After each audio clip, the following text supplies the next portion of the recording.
कहानी की शुरुआत होती है कार्टर बाउल नाम के एक फाइटर से, जो एक बार में हो रहे मुकाबले में सबके सामने अपनी ताकत का नमूना पेश कर रहा था। उसी समय फ्रैंकी नाम की एक लड़की कार्टर को ढूंढते हुए वहां आ गई। जब उसने बारटेंडर से पूछा तो उसने कार्टर की तरफ इशारा किया और फ्रैंकी ने दुआ की कि काश ये वही आदमी हो जिसकी उसे तलाश थी। वहीं बाहर हम एक रहस्यमयी आदमी को देखते हैं जो अपनी गाड़ी में आराम कर रहा था। इधर कार्टर एक के बाद एक ओपोनेंट्स को धूल चटा रहा था और तभी अचानक वही रहस्यमयी आदमी रिंग में आ पहुंचा और पता चला कि उसका नाम एल्वून डैल्टन था और वो एक जाना माना यूएफसी फाइटर है। उसे देखते ही कार्टर की सांस सूख गई, क्योंकि वो जानता था कि डैल्टन से पंगा लेना मौत के मुंह में जाने के बराबर है। वो जल्द ही कुछ बड़बड़ाता हुआ वहां से निकल गया। कुछ समय बाद जब डैल्टन बार से बाहर निकला तो अचानक एक आदमी ने उसे चाकू दिखाकर पैसों की मांग की, मगर डैल्टन बिल्कुल नहीं डरा और फिर उसका चेहरा देखते ही वो आदमी ऐसे डर कर भागा मानो उसने कोई भूत देख लिया हो। कुछ ही पलों में फ्रैंकी उसके पीछे आ गई और उसे ताना दिया कि लोग रिंग में उससे लड़े बिना ही भाग जाते हैं,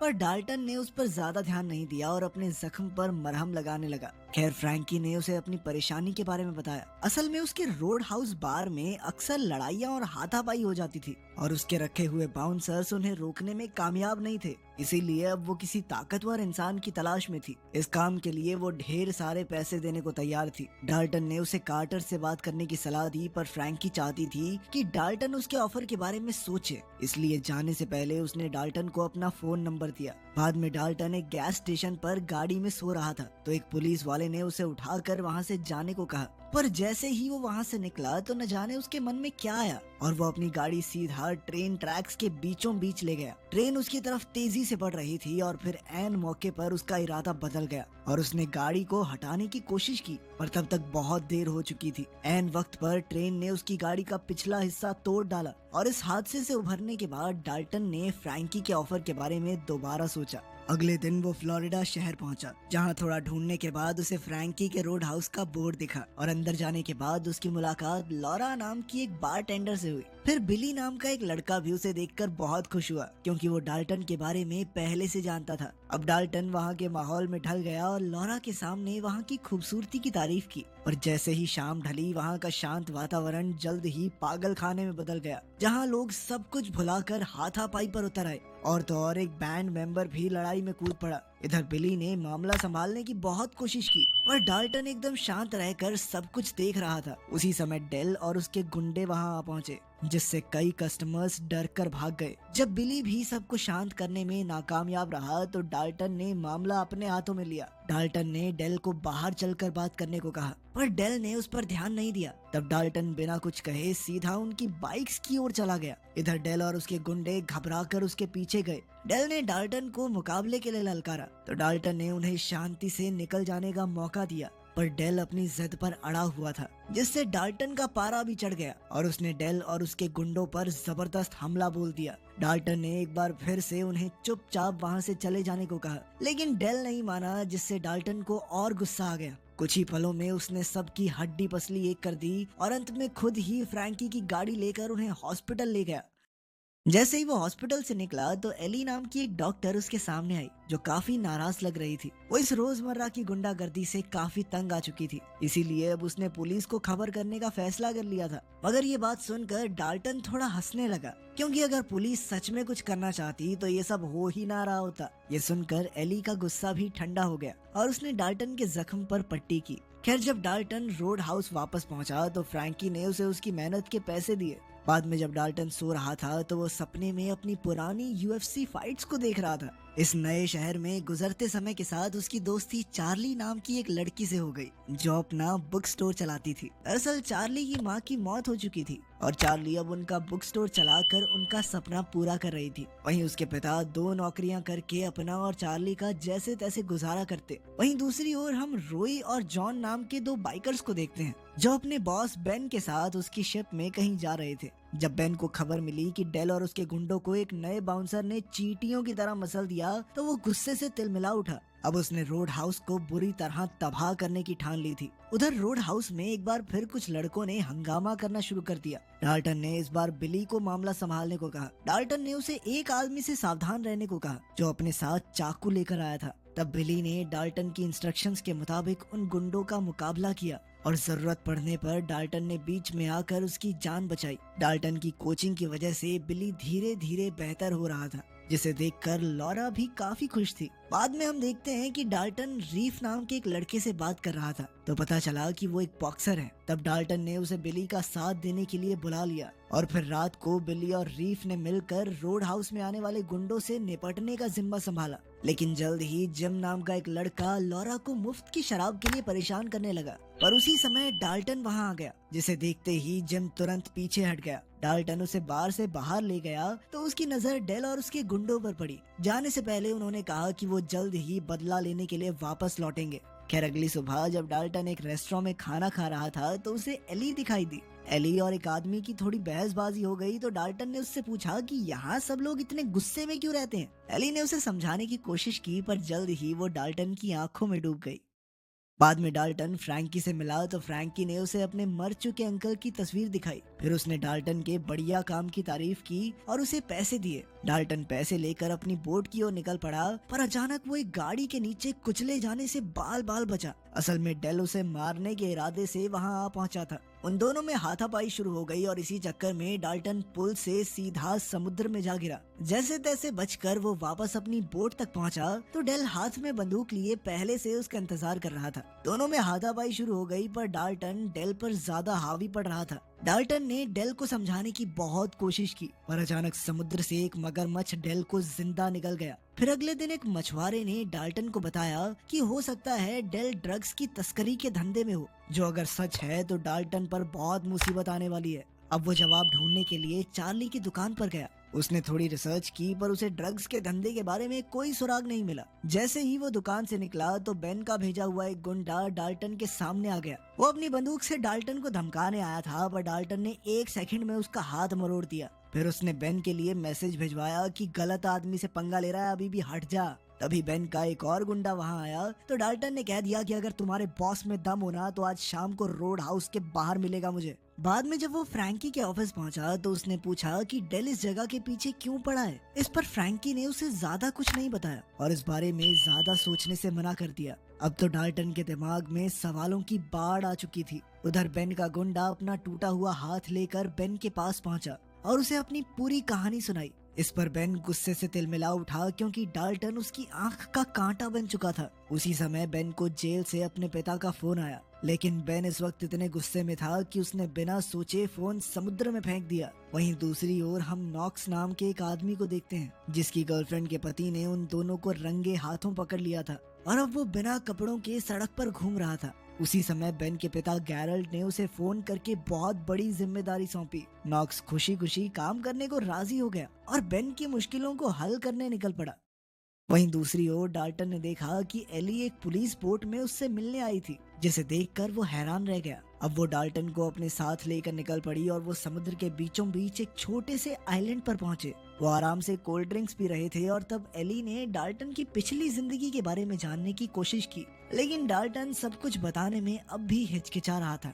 उसने एली से कहा कि मेरे साथ समय बर्बाद मत करो, कोई फायदा नहीं है, और फिर चुपचाप वहां से जाने लगा। लेकिन एली ने उसे जाने नहीं दिया। उसने कहा कि वो डाल्टन पर रिसर्च करके आई है और उसके बारे में काफी ज्यादा जानती है, जिसके बाद वो दोनों एक दूसरे के काफी करीब आ गए। उधर नॉक्स शहर में गैरल्ट के घर पहुंचा, जहां डेल के सभी दोस्त मौजूद थे और बेन भी जल्द ही वहां आ गया। अचानक नॉक्स ने बिना कुछ कहे बेन के मुंह पर जोरदार मुक्का दे मारा, क्योंकि उसके पिता ने नॉक्स को ऐसा करने को कहा था। बेन समझ गया कि नॉक्स को उसके पिता ने भेजा है, इसलिए उसने चीजें ठीक करने के लिए मोहलत मांगी। वहीं दूसरी ओर एली ने डाल्टन को वापस छोड़ा और जैसे ही वो निकली तो उसने देखा कि 2 ऑफिसर्स ने डाल्टन को गिरफ्तार कर लिया था। इसके अलावा वहाँ एक शेरिफ भी था जो बेन के लिए काम करता था। उसने डाल्टन को धमकाने की कोशिश की, पर डाल्टन के माथे पर शिकन तक नहीं आई, तो शेरिफ ने अपने आदमियों से कहकर डाल्टन को बाहर फेंकवा दिया और उसका किस्सा वहीं खत्म करने का फैसला किया। लेकिन ऐन वक्त पर एली वहाँ आई और शेरिफ को जोरदार चांटा मारा। फिर वो डाल्टन को लेकर भाग निकली और तब उसने ये खुलासा किया कि शेरिफ उसका बाप है। वो कुछ समय पहले अपनी माँ के साथ घर से भाग आई थी। एली ने बताया कि उसके पिता जेरल्ड के पुराने साथी हैं और अब वो बेन के लिए काम करते हैं। एली डाल्टन के लिए काफी परेशान थी, इसलिए उसने डाल्टन को ये शहर छोड़कर किसी दूसरी जगह जाने को कहा। रात को जब डाल्टन रोड हाउस लौटा तो वो थोड़ा परेशान था। लॉरा ने उससे इसके बारे में पूछा, पर इससे पहले कि वो कुछ कह पाता बेन उसके सामने आ गया। उसने डाल्टन को उसके आखिरी यूएफसी मैच की वीडियो दिखाई, जहां उसका दोस्त जीत गया था। इस पर डाल्टन ने गुस्से में आकर उसे बुरी तरह पीटा। तब बेन ने उससे पूछा कि उसने खुद पर काबू क्यों नहीं रखा, लेकिन डाल्टन ने कोई जवाब नहीं दिया। वो एकदम शांत रहा। इसके बाद बेन बाहर जाकर नॉक्स से मिला। फिर कुछ ही पलों में नॉक्स और उसके गुंडों ने रोड हाउस में घुसकर हुड़दंग मचाना शुरू कर दिया। बिली और रीफ ने मिलकर उनका सामना किया, पर वहीं डाल्टन इस सब के बावजूद एकदम शांत खड़ा था। अचानक नॉक्स ने उसे मुकाबले के लिए ललकारा तो डाल्टन उस पर कूद पड़ा और पीट पीट कर उसका कीमा बना दिया। कुछ ही समय में पुलिस वहां आ गई तो नॉक्स ने लड़ाई बंद कर दी। जल्द ही डाल्टन भी अपनी बोट की ओर जाने लगा। एली ने उसे रोकने की कोशिश की, मगर वो रुका नहीं। अब वो अपनी बोट में बैठकर ये शहर छोड़कर जाने को तैयार था, मगर उसके जाने से पहले फ्रैंकी वहां आ गई और उससे चीजें छुपाने के लिए माफी मांगी। उसने बताया कि बेन अपना आलीशान रिजॉर्ट बनाना चाहता है, पर डाल्टन पर इसका कोई असर नहीं हुआ। वो फ्रैंकी की गुजारिशों के बाद भी वहां से चला गया। इसी दौरान बेन को खबर मिली कि नॉक्स डाल्टन को मारने में नाकामयाब रहा। और तो और वहां पुलिस की दूसरी टुकड़ी आ पहुंची, जिन्होंने उसके सारे प्लान पर पानी फेर दिया। उधर डाल्टन निराश होकर अपना सारा सामान लेकर बस स्टैंड पहुंचा, पर वहां उसने देखा कि चार्ली का बुक स्टोर बुरी तरह से तबाह हो चुका था। जब उसे पता चला कि चार्ली और उसके पिता हॉस्पिटल में हैं, तो उसका दिल बैठ गया। उसे इतना गुस्सा आया कि वो सीधा नॉक्स के घर जा पहुंचा। वहां उसे विंस अकेला दिखाई दिया। जैसे ही उसे पता चला कि बुक स्टोर जलाने में विंस का हाथ था, तो उसने बिना हिचकिचाए विंस की रीढ़ की हड्डी तोड़ डाली। जब विंस पूल में तड़प रहा था तो डाल्टन को एहसास हुआ कि उसके अंदर का शैतान जाग चुका है। फिर उसने विंस की लाश को अपने ट्रक में रखा, तो उस वक्त मो नाम का गुंडा वहां आ गया। डाल्टन ने उसकी जान बख्शने के बदले में खुफिया जानकारी की मांग की, तो पता चला कि बेन का सारा काला पैसा कल सुबह एक खुफिया लोकेशन पर आने वाला है। मो ने उसे लोकेशन बताई और अपनी जान बचाकर भाग गया। रात के समय डाल्टन को एक बार फिर उसी दर्दनाक फाइट की झलक दिखाई दी, जहां उसने अपने दोस्त की जान ले ली थी। खैर सुबह होते ही डाल्टन काम पर लग गया और उसने बेन के काले पैसे की सुरक्षा कर रहे पुलिस वाले को मार डाला। इसके बाद उसने सारा पैसा एक बोट में रखकर कहीं और भेज दिया, पर अभी काम पूरा नहीं हुआ था। उसने पुलिस वाले की बंदूक उठाई और विंस को गोली मारकर उसे विंस की मौत का जिम्मेदार बना दिया। जैसे ही पुलिस वाले को होश आने लगा तो डाल्टन ने उसके सर पर इस तरह से वार किया कि उसे शॉर्ट टर्म मेमोरी लॉस हो जाए, यानी उसे पिछले कुछ घंटों का कुछ भी याद न रहे। अब डाल्टन कुछ बॉम्ब्स तैयार कर रहा था कि अचानक शेरिफ वहां आ पहुंचा। उसने बताया कि बेन ने उसकी बेटी एली को अगवा कर लिया है और उसकी जान के बदले वो अपने काले पैसे की मांग कर रहा है। पहले तो डाल्टन ने नाटक किया कि वो किसी पैसे के बारे में नहीं जानता, पर जब उसे एली की जान की चिंता हुई तो उसने सीधा पूछा कि आखिर उसे बेन से कब और कहां मिलना है। फिर शेरिफ के जाने के बाद डाल्टन ने डेक्स की बोट ली और बेन से मिलने के लिए निकल पड़ा। वहीं हम देखते हैं कि नॉक्स जब अपने घर वापस पहुंचा तो वहां अजीब सा सन्नाटा था। खैर इधर डाल्टन बेन की बोट पर पहुंचा तो उसकी मुलाकात सैम से हुई। सैम ने कहा कि बेन उसे देखकर बिल्कुल भी खुश नहीं होगा, क्योंकि वो बिना पैसों के आया था। जब डाल्टन ने उसे एक उल्टा फुल्टा जवाब दिया तो सैम ने उसे गुस्से में एक घूसा मार दिया। तब शेरिफ भी वहां मौजूद था और उसने डाल्टन को बताया कि एली एकदम सही सलामत है और उसने डाल्टन को बेन के चंगुल में फंसाने के लिए झूठ कहा था। लेकिन तब बेन ने खुलासा किया कि असल में उसने सच में एली को अगवा कर लिया है, जिससे शेरिफ को बहुत गुस्सा आया। बेन ने जब देखा कि डाल्टन खाली हाथ आया है तो उसने सैम को डाल्टन की बढ़िया तरीके से मरम्मत करने को कहा और साथ ही एली की जान लेने की धमकी भी दी। पर उसी समय नॉक्स की बोट वहां आ गई तो डाल्टन ने मौका देखते ही बॉम्ब का बटन दबा दिया जो उसने नॉक्स की बोट में लगाया हुआ था। वहां जबरदस्त धमाका हुआ जिससे सब बुरी तरह घबरा गए, पर डाल्टन हिम्मत जुटाकर उठा और एली को ढूंढने लगा। जल्द ही उसने एली को ढूंढ निकाला, जहां वो खिड़की तोड़कर भागने की कोशिश कर रही थी। वो दोनों ही कुछ ही पलों में खिड़की तोड़कर समुद्र में कूद गए। डाल्टन ने एली को फटाफट एक बोट में चढ़ने को कहा और खुद जल्द ही लौटने का वादा किया, पर उनकी मुश्किलें अब भी कम नहीं हुई थी। अचानक नॉक्स अपनी बोट लेकर उस पर हमला करने के लिए तेजी से आगे बढ़ा, पर तभी डाल्टन ने एक और गुंडे को नॉक्स की बोट से टकरवा दिया। उधर एली दूसरी बोट पर चढ़ी, पर वहाँ तो बेन उस पर हमला करने के लिए तैयार खड़ा था। वो उसे पकड़कर भाग निकला। इधर डाल्टन ने नॉक्स की बोट पर कब्जा करके उसे समुद्र में फेंक दिया, पर नॉक्स ने भी हार नहीं मानी और वो रस्सी पकड़कर डाल्टन का पीछा करने लगा। उसी समय बेन उसकी बोट पर हमला करने आ गया तो डाल्टन अचानक बेन की बोट में कूद गया। वो बेन से मुकाबला करने को तैयार था, पर तभी एली ने कहा कि वो जल्द ही रोड हाउस से टकराने वाले हैं, तो डाल्टन उसी समय बोट से कूद गया। बेन तो बिल्डिंग की छत पर जा गिरा और इधर नॉक्स तैरते हुए जैसे तैसे पुल पर चढ़ गया, जहां उसने मौका मिलते ही एक गाड़ी रोकी। इधर डाल्टन बेन का सामना करने पहुंचा तो बेन ने उस पर भाले से वार किया, लेकिन डाल्टन इस वक्त खेलने के मूड में नहीं था। वो इतने ज्यादा गुस्से में था कि उसने बेन को बेरहमी से पीटना शुरू कर दिया। पहले उसने बेन की रीढ़ की हड्डी तोड़ी और फिर उसकी नाक। फिर भी वो एक के बाद एक लगातार वार करता चला गया, लेकिन तभी अचानक नॉक्स ने वहां आकर अपनी गाड़ी क्रैश कर दी